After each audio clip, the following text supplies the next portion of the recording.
Sabi ni Kaizo, Doc, safe po ba ako pag nilagyan ko lang ng alcohol yung exposure ko po or need pa rin magpa-vaccine kapag kayo po ay nakagat o na dilaan yung sugat ninyo ng asong may rabies tapos inalcohol nyo lang, hindi po tama yun. It could also infect you kasi yung kagat po ay lumalalim po yan at maaaring yung mga virus po ay nakapenetrate na sa loob at hindi na maaabot ng mga molecules ng alcohol yung mga virus particles. So wag po kayo magpakampante sa alcohol lang.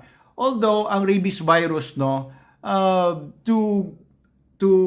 disinfect it with alcohol, effective po yung isopropyl alcohol na 70%.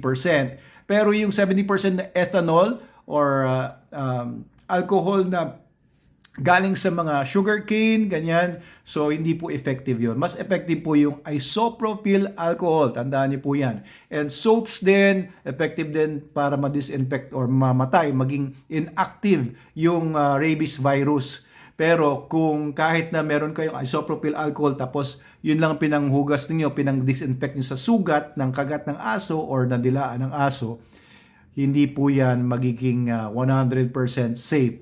You have to go to your animal bite center or your human doctor, human hospital, magpa-injection po kayo ng anti-rabies virus. Again, not all dogs have rabies virus. Kahit askal pa yan, hindi lahat ng askal ay may rabies virus. Askal means asong kalye, okay? Hindi aspin yan kasi pag aspin, kahit saan sa Pilipinas yung aso, aspin. Pero pagka nasa kalsada, askal lang talaga yan. Askal talaga. So itong case niyo po, hindi naman po tayo sigurado kung merong virus na rabies yung aso ninyo or meron na siyang rabies sa utak na nagtatransmit na through the laway. Pero it's always better to be safe and rather than to be sorry, di ba? So, magpunta na po kayo kagad sa inyong ABC or sa inyong human doctor para magpa-inject and baka kailangan nyo na rin ng anti-tetanus. Then after 14 days, i-observe nyo within 14 days yung aso. Kung mamatay pa yung aso, ay mas delikado po yun.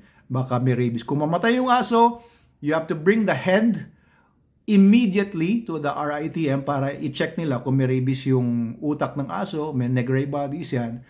At kung wala, edi mas magiging kampante kayo niyan.